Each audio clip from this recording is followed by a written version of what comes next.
Hi, my name is Laurie, and I struggle with bipolar disorder type 2 and borderline personality disorder.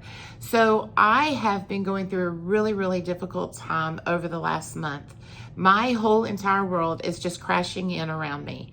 And so what I thought was, instead of being depressed and feeling sorry for myself and being useless, maybe I could take the things that I actually did, some of the coping skills that I used, some of the boundaries that I used, some of the faith that I'm trying my best to have. Maybe I can tell you what happened and how I was able to use skills that I learned in therapy. So a few weeks ago, my mom had a stroke. My elderly mom, she's 89 years old. But if you've watched my video about my story, you know that I live with my mom, and she actually does not have a lot of money, but she had a retirement and Social Security, and she paid for the bills. And I lived with her, and I took care of her, and I helped her. And we just kind of were there for each other. Well, a few days ago, she actually passed away.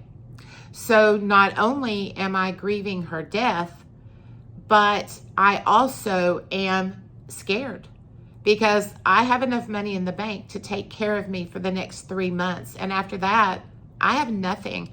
I'm like looking around this apartment in closets and drawers trying to see if there's anything I can sell that might be worth something. So I am scared to death and I am petrified. And that's where my faith, I'm trying to use my faith to calm me. But as far as coping skills and boundaries, I think I did a pretty good job. So I thought I might share it with you in case you're going through a crisis of your own, or to prepare you when you do go through a crisis. So on a Sunday night, my mom started to fall a couple of times. She was hanging onto her walker. One time I was hanging onto her. She fell on carpet very easily, did not harm herself, but I thought we need to get her to the hospital because I don't know what's going on. So we get to the emergency room and they start doing tests and stuff. And I realized like she's going to be put into the hospital. My first thought was, okay, I have bipolar. Sleep is like the number one most important thing. And I'm going to be at the emergency room all night. So I made the decision not to call my brother. Now, if she had been in a situation where I thought she might lose her life, of course I would have called my brother. But because I was there, she wasn't going to die that night, I had it under control. My thoughts were, you have to take care of your mental health.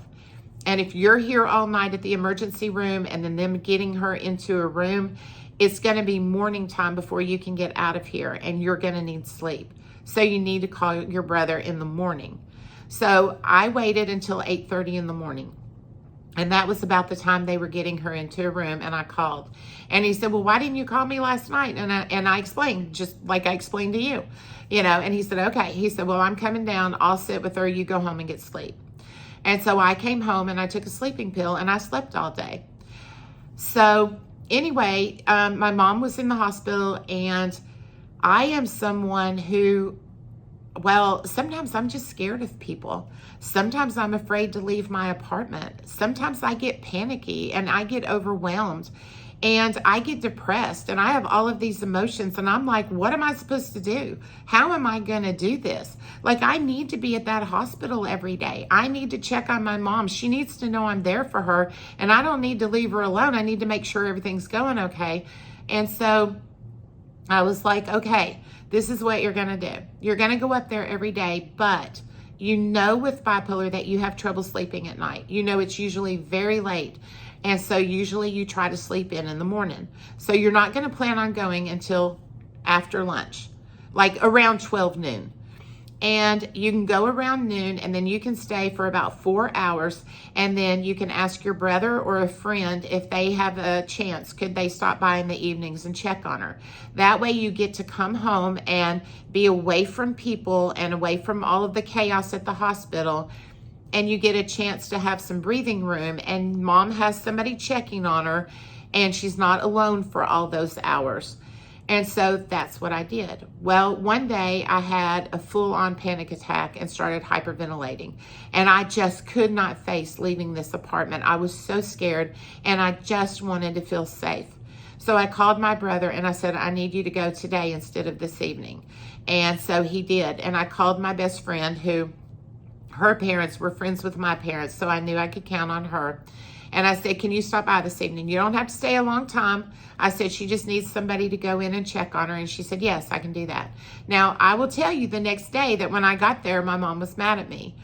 And I said, Mom, I'm doing the best I can. You know, I'm trying to come every day. Yesterday, I had a bipolar day. I made sure somebody came in and checked on you. And I said, but I have to take care of you, but I also have to take care of my mental health. It's kind of like being on an airplane where they say when the masks come down, put the air on yourself first. Because if you don't have the air on yourself and you're not getting in oxygen, you can't help the other people around you. You may start to put their mask on and pass out in the middle of it, and then nobody gets air. And so that's what I was trying to do. I was trying to take care of me and take care of her. Well, she said to me, Laurie, do you know how many hours there are in a day? She said, because I'll tell you how many hours there are in a day. There are 24 hours in a day. And you coming here for 4 hours a day doesn't do me a bit of good. I am in here, I don't feel good, and I am bored. Do you understand me? I am bored. So, I don't know, what do you do? I would love to have been one of those wonderful, wonderful daughters who had a healthy brain, plenty of money in the bank, didn't have to worry about work, and could just go and sit with her mom all day and read a book.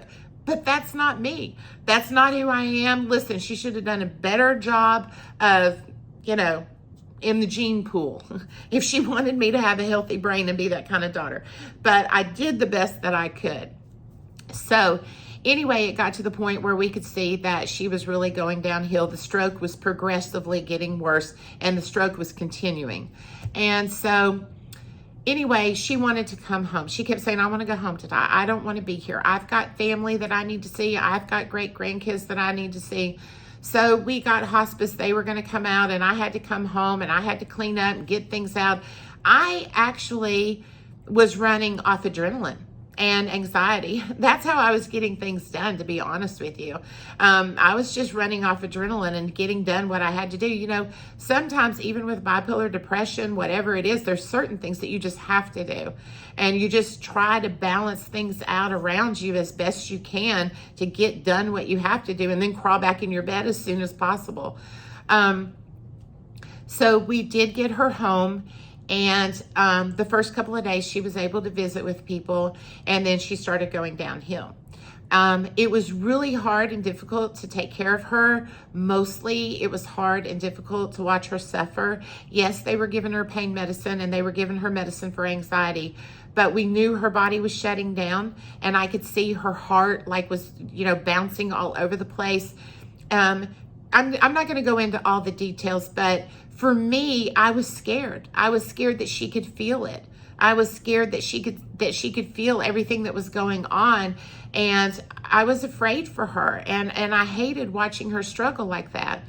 Well, I have an aunt who came, and she visited a couple of times, and she kept volunteering to come and sit with me. And she said, I can come and sit with you so you don't feel alone. And I said, I have to be honest with you. I need some time alone.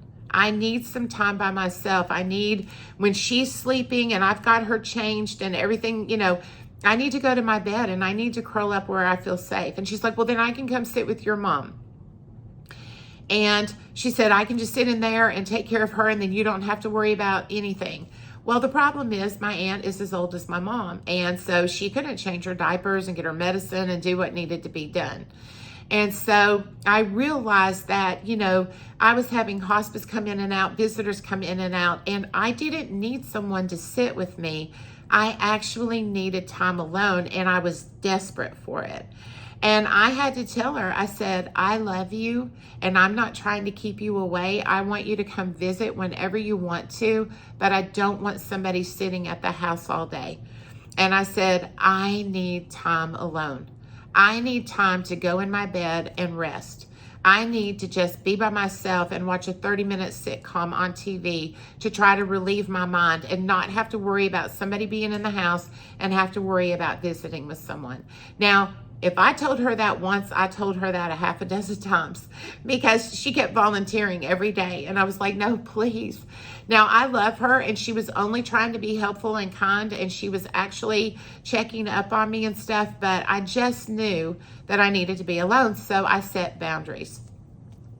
Another thing is when my mom was like, we knew she was probably going to die that night or the next day at the, the most the next night or whatever.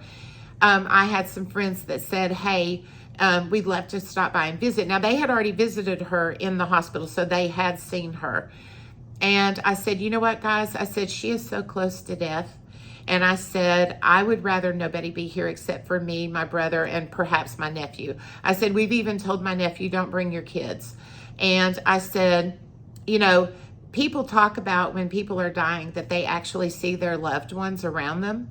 And I said, so I'm going to go in and talk to my dad. I said, just in case this might be my only chance to say hi to him and how much I love him. I said, so I'm going in there to talk to my dad. And when Spencer gets him, I'm telling him to get in there and talk to Pops, And I said, we just need private time. Well, they completely understood. So I tried to think about my mental health and yet also take care of my mom. And I tried to use boundaries. So now we're at the point she passes away and I am panic stricken. I am absolutely panic stricken. I am like, I have enough money to live for 3 months in this apartment. And then what am I going to do? I have to come up with a plan. My lease is up in August. What am I going to do? So I'm trying my best to have faith. And I'm trying my best to stay calm. And as you know, if you are struggling with mental illness, yes, I have had several panic attacks. Yesterday, the whole entire day, I felt like I was hyperventilating. It was all day.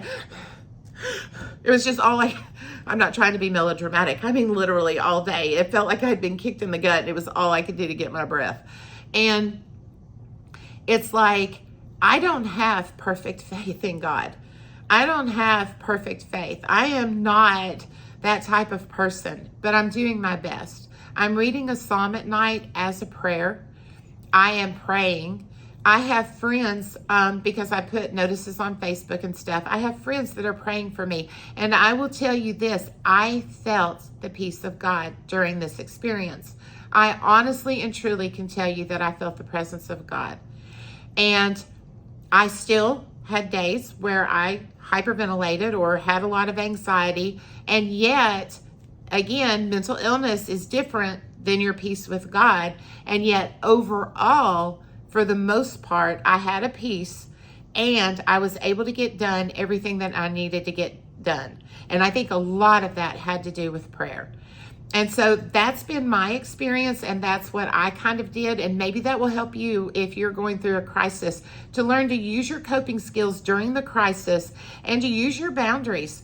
And, there is a book called Boundaries. And I've had 2 different therapists recommend it. When the second one had recommended it, I had already read it, And you have to use boundaries. You have to know your limits. There are things that we have to do in this life, whether we're sick or not. If you had the flu, or you had whatever, sometimes there's things that you just have to do. You have to feed your child. You have to change your baby's diaper. I mean, there are things you have to do when you're sick. And it's the same thing with mental illness, but there are ways that you can use your coping skills and your strategies to help make it easier. If you like this video, please hit the thumbs up and subscribe to my channel. Thank you for watching.